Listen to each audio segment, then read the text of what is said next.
tahun ini atau tahun 2021 dapat NPWP udah nggak bisa ikut. Oh. Benefitnya apa sih kita ikut tax amnesty ini?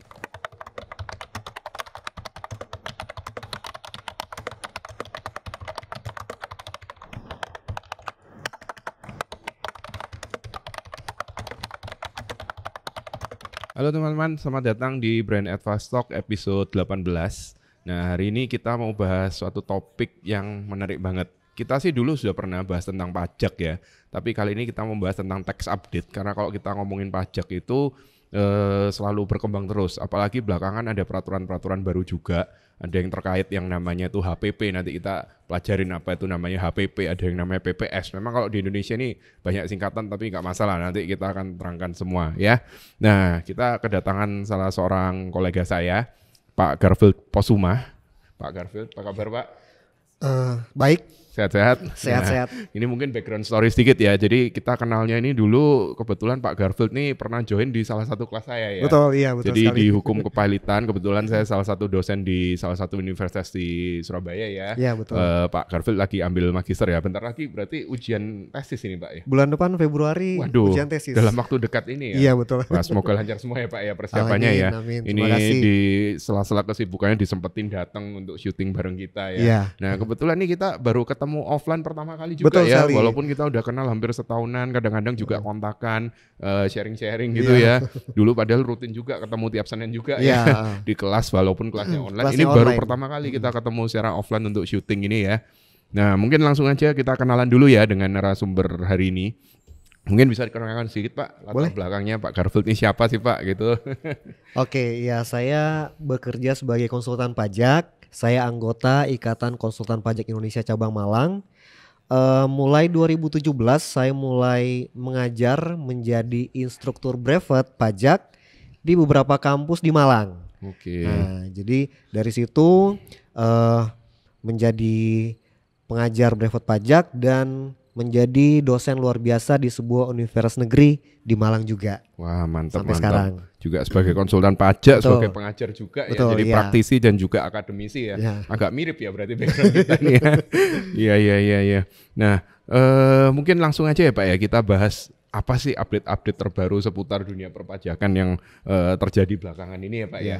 Nah mungkin kita open dulu dengan HPP ya. Ya. Nah apa sih Pak HPP ini Pak? Jadi terkait perubahan perpajakan itu 2 tahun terakhir itu sangat signifikan. Oke. Nah, saya cerita sedikit ya Boleh, tentang boleh, Pak, sejarah bagaimana. Cerita banyak juga nggak apa-apa kok Oke. Pak.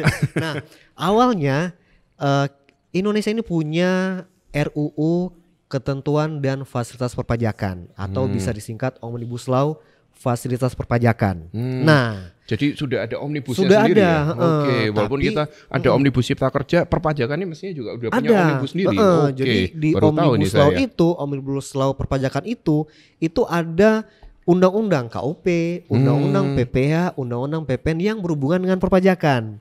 Nah, dengan adanya pandemi ini memicu agar beberapa pasal-pasal di RUU tersebut harus diputuskan. Nah, pertama kalau kita ingat itu ada Perpus 1 tahun 2020 ya, kebijakan untuk menangani COVID-19. Oke, Nah, jadi yang ada keringanan, Iya, ada insentif itu ya betul, waktu itu ya. Iya, itu. Lalu ada juga lalu setelah itu muncul Undang-Undang Cipta Kerja. Jadi yang perpunya ini sebelumnya Undang-Undang Ciptaker ya. Iya, Kalau Ciptaker kan kurang lebih akhir 2020 ya betul, Pak ya. di bulan November 2020. Nah, Perpus 1 2020 ini sudah disahkan menjadi undang-undang Undang-Undang Nomor 2 tahun 2020. Lalu muncul Cipta Kerja. Lalu yang terakhir ini adalah Undang-Undang Harmonisasi Peraturan Perpajakan Harmonisasi nomor 7. peraturan perpajakan Betul, ya. nomor Oke. 7 tahun 2001 ya. HPP ya, Makanya kita Undang-Undang. sebutnya HPP ya. Iya, Bukan disingkat harga HPP. pokok produksi, Nah, bukan ya? kalau misalnya di akuntansi itu HPP ya, harga pokok produksi ya. Nah, itu. nanti orang-orang bingung dikira kita bahas UU HPP ini undang-undang khusus untuk harga pokok produksi ya nanti. Seperti itu. Nah, jadi kenapa sampai muncul aturan-aturan yang baru? Nah, saya cerita lagi ya. Nah, Indonesia ini rating of ease of doing business itu masih jauh tertinggal dengan negara-negara ASEAN, Oke. negara-negara lain. Nah, di Di 2019 ASEAN aja udah ketinggalan yes, ya. betul lah. Di 2019 itu Indonesia ada di peringkat 73. dari seluruh dunia. Seluruh dunia ya. Nah, salah satu sektor yang menghambat terkait kemudahan berusaha itu adalah sektor perpajakan. Sebagaimana kita ketahui bahwa pajak itu ada banyak sekali aturan, ya kan? Ada macam-macam lah aturannya dengan berbagai macam tarif. Nah, sehingga dengan adanya Undang-Undang 2 2020, Undang-Undang Cipta Kerja dan sekarang HPP itu tujuannya supaya tingkat atau rating kemudahan berinvestasi Indonesia naik.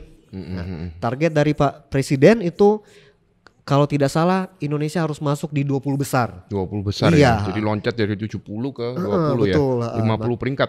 Betul, seperti itu. Targetnya. Nah, akhirnya ada Undang-Undang Cipta Kerja, di mana Undang-Undang Cipta Kerja ini ada 4 pasal ya yang berhubungan dengan pajak yang dirubah di situ ya.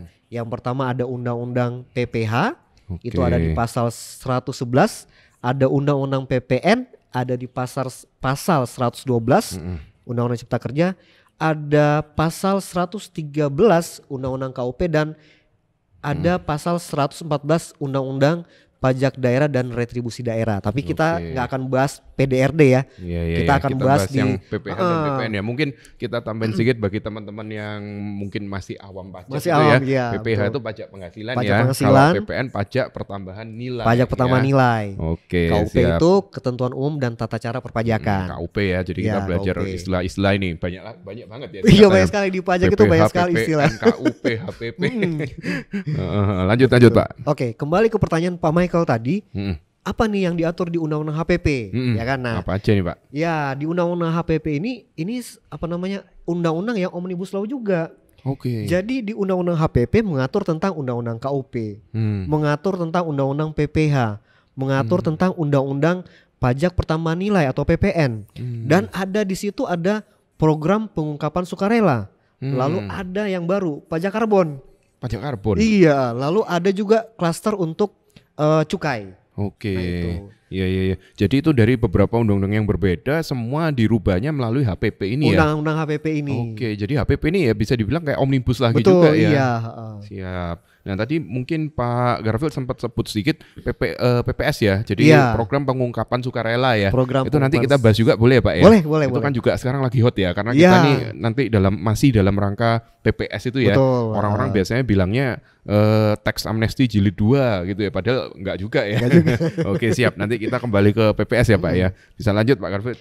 Oke. Jadi terkait dengan Undang-Undang HPP ya, ini masih sekitar perubahan yang ada di Undang-Undang HPP.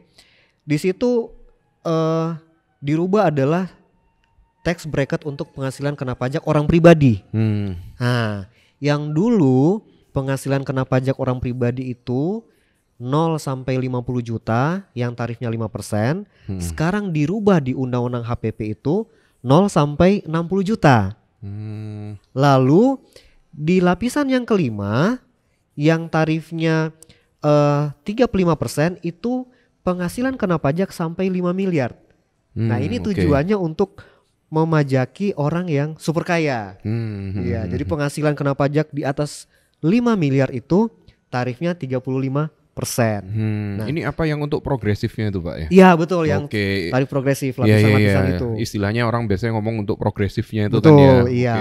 Jadi kalau semakin kaya sekarang bisa ada angka rate-nya lain lagi ya berarti. Nah, dulu kan hanya sampai lapisan keempat, hanya 30%. 30% itu udah untuk flat sampai yang berapapun itu ya. Nah, sekarang dikasih benchmark lagi betul, gitu ya. Betul, dari yang 30% itu sekarang 500 juta sampai 5 miliar. Nah itu lapisan yang kelima itu 35%. Nah selain itu ada juga perubahan di Undang-Undang HPP terkait PPH UMKM, di mana UMKM ini memang belakangan di Undang-Undang Cipta Kerja pun aja juga jadi salah satu fokus termasuk lanjutannya di Undang-Undang yang HPP ini ya Pak Garfield betul. Jadi sebelumnya itu tidak ada penghasilan tidak kena pajak untuk UMKM, tetapi sekarang di Undang-Undang HPP mengatur bahwa UMKM khususnya untuk orang pribadi ada PTKP, ada penghasilan tidak kena pajak. Nah, di Undang-Undang HPP mengatakan bahwa penghasilan tidak kena pajak untuk orang pribadi UMKM itu sebesar 500 juta setahun.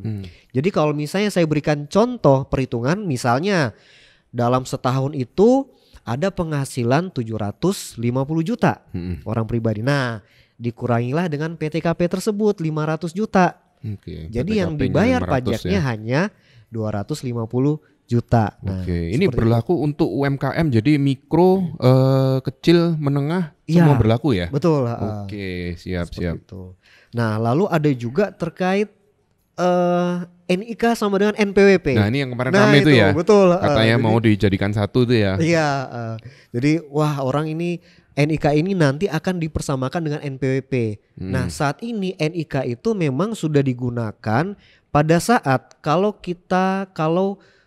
wajib pajak PKP, pengusaha kena pajak bertransaksi ya dengan orang pribadi yang tidak memiliki NPWP, maka orang pribadi itu ya di faktur pajak harus menuliskan NIK-nya. Nah itu. Kalau misalnya saya nih nggak punya saya tidak punya NPWP, bertransaksi dengan Pak Michael yang PKP, maka saya harus memberikan saya punya NIK, supaya di faktur pajak itu dituliskan nomor NIK-nya, karena orang itu tidak punya NPWP. Nah itu yang sudah pakai di sekarang. Nah yang sudah dipakai di faktur pajak NIK. Nah sekarang ini NIK sama dengan NPWP. Untuk aturan teknisnya ini belum keluar ya. Belum keluar ya. Iya, jadi kita belum tahu ya nanti seperti apa. Tapi kayaknya berarti nomor NPWP ini yang dihilangin atau gimana kira-kira nanti Pak Karvel? Belum tahu ya. Belum tahu. Jadi saya belum bisa bicara banyak terkait nanti NIK mungkin kita sama undang NPWP. lagi ya kalau iya, ada ya. Boleh. Kita tunggu aturan teknisnya. Kalau mungkin kita bandingin dikit kayak di US ya. Kayak di US tuh kan ada nomor yang namanya SSN tuh mungkin SSN, ya, betul, Social Security Number betul, gitu ya. Itu kan bisa dipakai untuk berbagai hal, termasuk kayak jaminan hari tua segala macam, termasuk untuk pajak pun, termasuk di nomor itu juga kan ya, kalau nggak salah gitu ya. Jadi nanti arahnya juga ke situ mungkin betul, disatukan di NIK. Jadi biar memang kita di Indonesia terlalu banyak nomor ya. Iya betul, Indonesia kan banyak sekali nomor ini. Nanti mungkin bisa-bisa malah dijadiin satu sama NIB juga ya, betul, bisa-bisa ya nanti NIB, besok-besok ya. Iya. Nah, tadi kita sudah belajar tentang bracketnya OP, sudah belajar tentang UMKM dan PTKP-nya ya. Terus habis itu kita belajar bahwa NIK dan NPWP ini ada rencana untuk di merger gitu ya, mungkin digabungin. Tapi belum jelas aturannya nanti gimana ya pelaksanaannya ya. Nanti kita stay tune aja di Brand Advice, nanti mungkin kita undang Pak Karvel lagi ya. Nah, terus dengar-dengar di undang-undang yang baru atau ketentuan yang baru ini juga ada perubahan peraturan mengenai dividen ya Pak Karvel. Nah, jadi sebenarnya terkait dividen ini sudah diatur di Undang-Undang Cipta Kerja. Cuman mungkin sebagian besar kita belum tahu seperti apa sih perubahan dividen ini di Undang-Undang Cipta Kerja. Nah, dividen pada saat Undang-Undang Cipta Kerja disahkan, maka dividen ini bukan objek PPh lagi. Oh, sudah bukan objek PPh. Betul, ya. Baik penerima orang pribadi dan penerima badan. Nah ini mungkin kalau saya boleh tambahkan sedikit buat teman-teman yang mungkin kurang jelas ya. Jadi dividen itu pembagian keuntungan untuk perseroan terbatas. Betul, ya. Kalau untuk CV misalkan dalam tanda kutip mereka kan yang bilang bagi dividen itu bukan ya. Bukan. Jadi dividen yang beneran untuk PT ya. Betul. Lanjut Pak. Nah, jadi dulu ini dividen kan orang pribadi itu diatur di pajak penghasilan pasal 4 ayat 2. Dan untuk penerima badan itu diatur di PPh pasal 23. Nah, sejak November 2020 melalui Undang-Undang Cipta Kerja dividen ini bukan objek. Jadi saya kasih contoh ya. Misalnya ada sebuah perusahaan ya, ada sebuah perusahaan PTA memberikan dividen kepada Pak Michael. Nah, dulu aturan lama dividen itu yang dikasih ke Pak Michael dipotong dulu. Iya betul. Nah, jadi ya kan? biasanya kita terima yang bukti sudah bersih ya. Iya sudah bersih. Sama bukti potongnya betul. gitu kan. Nah sekarang pada saat diberikan dividen ke Pak Michael, PT itu nggak perlu potong. Oh jadi saya terima bulat ya. Betul, Misalkan saya dapat dividen 200 juta. Betul. Terus saya terima 200 jutanya gitu kan ya. Nggak dipotong 10% ya kalau nggak salah dulu ya. Nah tapi tunggu dulu. Ada syarat dan ketentuannya. Nggak asal-asalan ya. Nah itu jadi itu orang yang sering lupa tuh kayaknya. Saya soalnya belakangan sering dengar dari klien, oh sudah dividen udah nggak dipotong pajak, udah nggak dipotong pajak, tapi ada syaratnya ya. Ada syaratnya, itu diatur di Peraturan Pemerintah Nomor 9 tahun 2021 dan PMK 18 Peraturan Menteri Keuangan Nomor 18 tahun 2021. Nah, jadi dividen yang bukan objek itu ada syaratnya. Apa aja tuh Pak? Syaratnya adalah harus diinvestasikan. Diinvestasikan di dalam negeri. Di dalam negeri ya.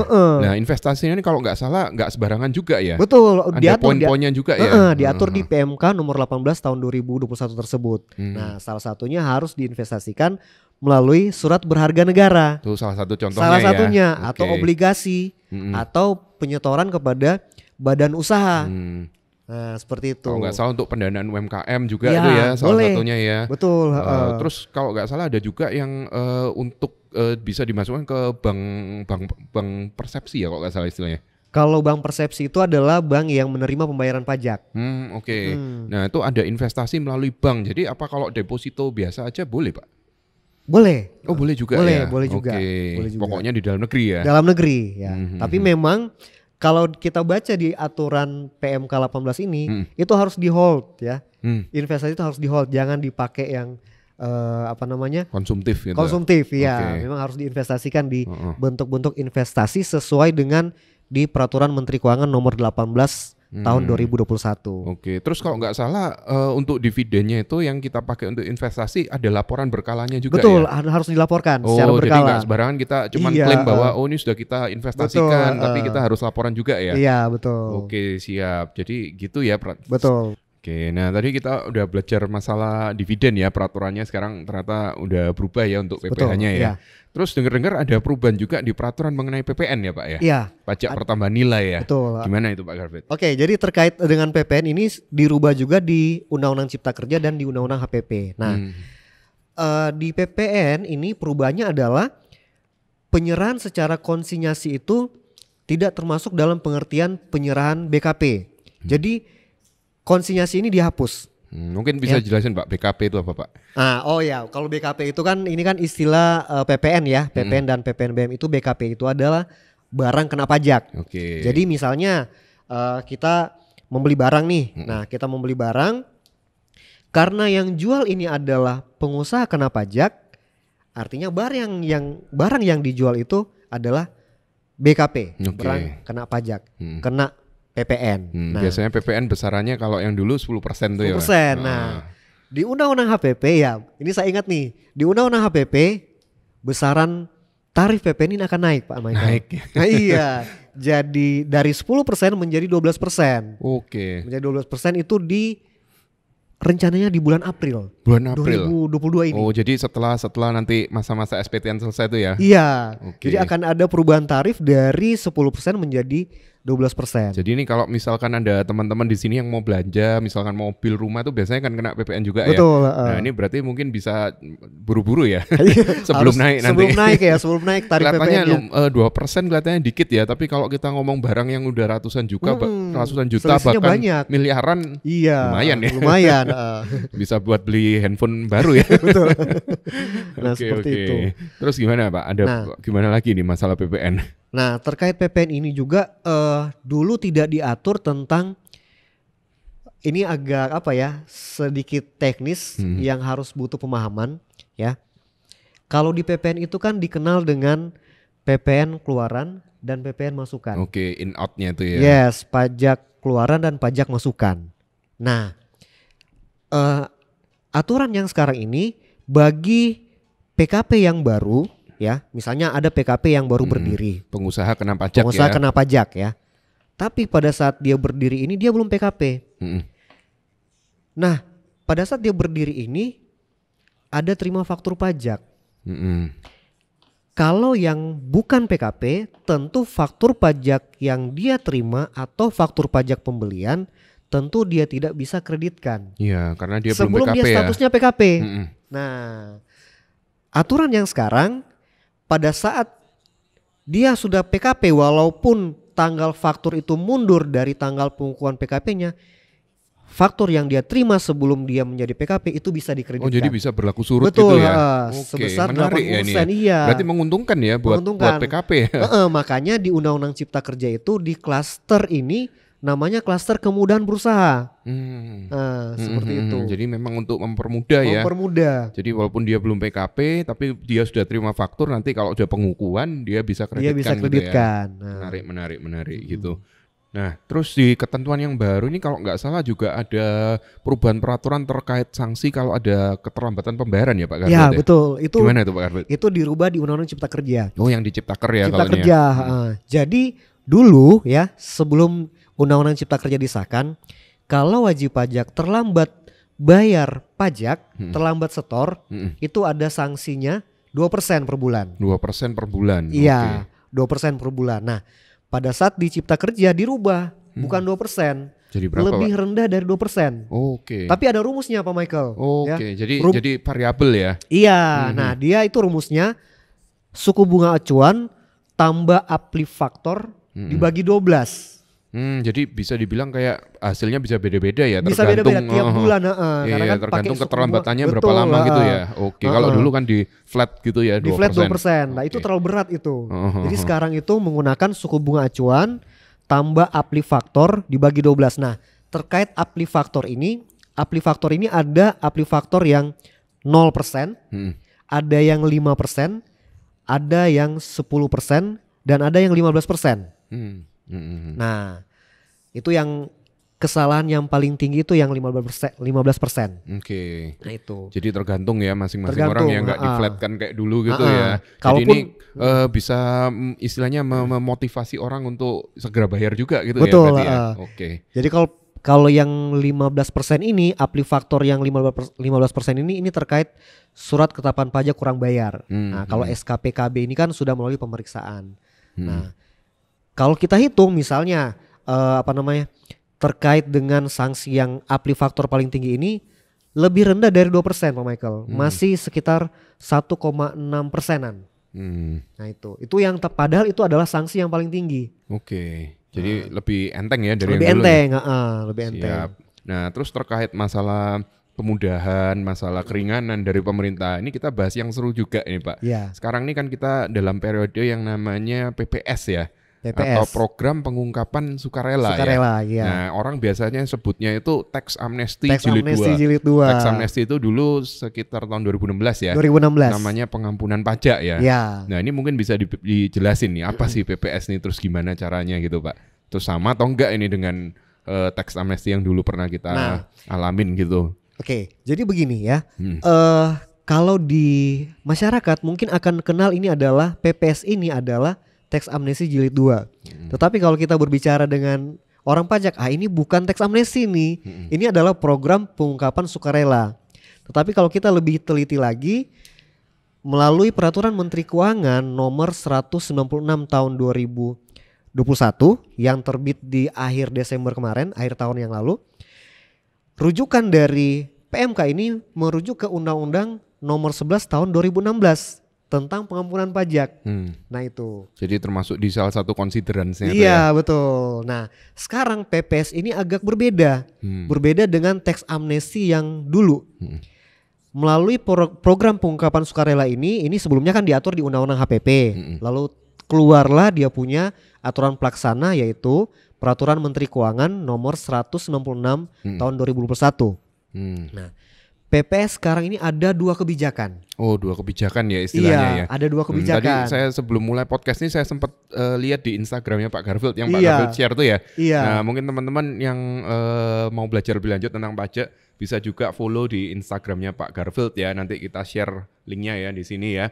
Boleh. Pak Garfield nih rajin banget share masalah pajak di Instagramnya Iya, ya. jadi memang untuk edukasi ya memang ya, karena background Pak Garfield juga sebagai akademisi juga ya. Jadi saya sering banget baca-baca di Instagram Pak Garfield nih seru banget, menarik banget gitu. Bahasanya juga gampang dimengerti gitu ya, desainnya juga menarik. Nanti teman-teman follow ya. Oke, gimana Pak Garfield? Jadi kan kalau misalnya kita baca peraturan kan kita pusing kan ya. Betul. Jadi saya convert itu ke infografis. Jadi lebih mudah dimengerti, lebih mudah dipahami supaya masyarakat oh iya ternyata seperti ini aturannya. Nah, kembali ke PPS tersebut. Nah, PPS ini ada seperti yang saya katakan tadi, kebijakan 1 dan kebijakan 2. Nah, kebijakan 1 ini itu pesertanya adalah peserta tax amnesty yang pertama.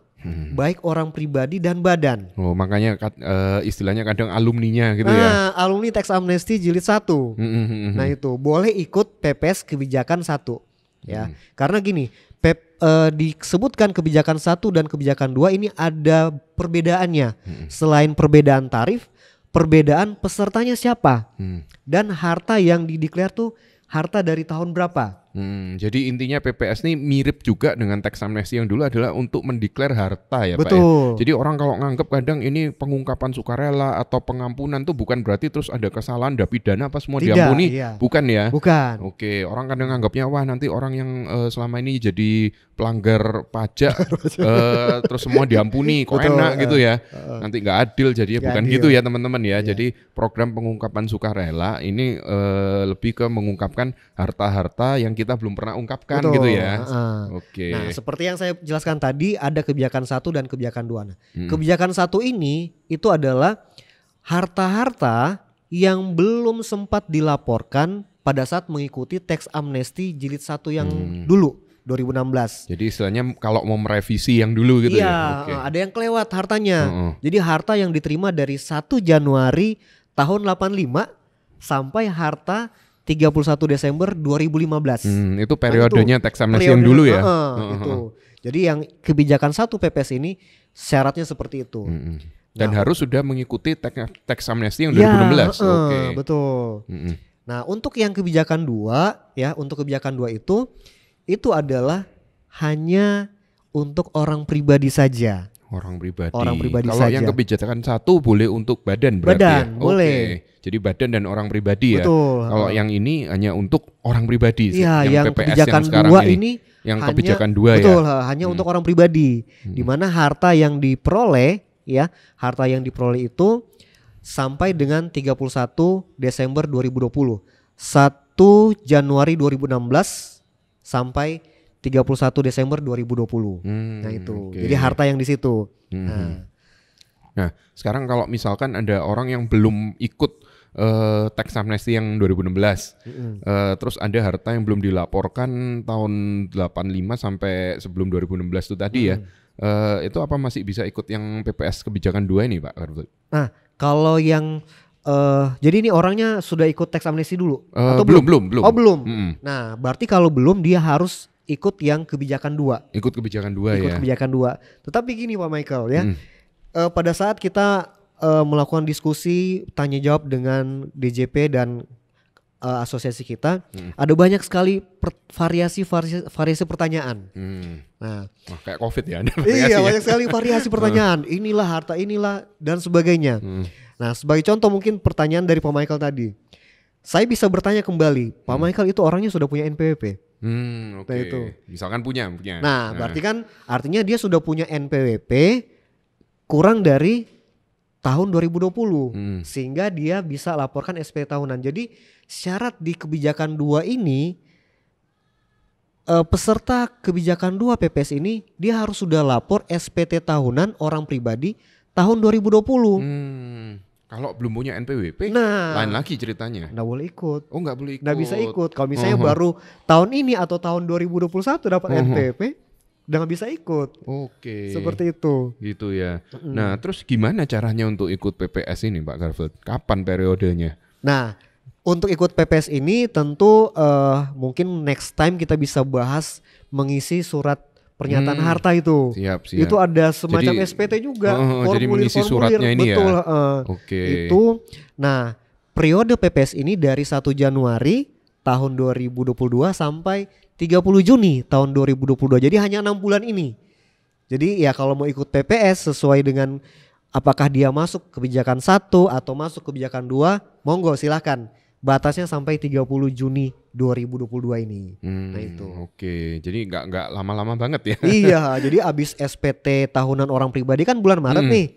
Nah, jadi batasnya sampai 30 Juni bisa ikut untuk program pengungkapan sukarela. Nah, terus benefitnya kalau ikut program pengungkapan sukarela ini gimana Pak Karvel? Kadang orang kan mungkin mempertimbangkan ya, ini aku mending ikut atau enggak, benefitnya dapat apa aja dari sini gitu. Iya, jadi memang orang kan berpikir benefitnya apa sih kita ikut teks amnesti ini. Tentu biasanya kalau tarif PPS ini lebih rendah dengan tarif yang normal. Oke, kalau normal tuh sudah bisa termasuk denda itu berarti, Pak? Iya, Oke. termasuk denda. Artinya kalau kita sudah ikut PPS ini tidak ada denda-denda sanksi-sanksi lagi terkait itu. Makanya istilahnya kadang orang masih ngomongnya pengampunan tuh tadi. Pengampunan, pengampunan. Nah, itu terus tidak ada tahun yang bersangkutan itu tidak ada diperiksa, ya, tidak ada pemeriksaan pajak. Nah, memang apa ya? Karena PPS ini sifatnya final ya, tarifnya PPA final. Jadi ya sudah, itu sudah selesai, tidak ada sanksi lagi. Kecuali Apa ini? Nah, kecuali sudah ikut PPS tapi masih ada data yang belum dilaporkan. Data itu kantor pajak dapat. Jadi Itu dia akan dapat ngeklaim sanksi bahwa dia itu. sudah jujur tapi ternyata nggak jujur-jujur Iya, banget nggak gitu jujur ya. banget. Nah, itu. Jadi akan ada sanksi juga di situ. Itu. Jadi kalau mau ikut ya sekalian harus 100% Harus semua, transparan, harus jujur kasih tahu, ya. hartanya Oke. di mana saja. Kayak Itu. gitu ya, menarik. Dan juga perbedaannya Pak Michael, ada kan harta dari luar negeri, ya, ada harta dari dalam negeri. Itu tarifnya berbeda-beda. Oke, Itu beda lagi tarifnya ya. berbeda-beda. Nah, tapi untuk teknisnya nanti mungkin Ya. teman-teman bisa follow ke Instagramnya Pak Garfield ya, nanti bisa belajar lebih lanjut di situ. Kalau mau DM, mau konsultasi langsung Boleh. bisa ya, kontak Pak Garfield ya. Boleh. Siap. Sekarang aturannya yang untuk gimana itu Pak Garfield? Jadi terkait PPN ini juga dirubah di Undang-Undang Cipta Kerja dan di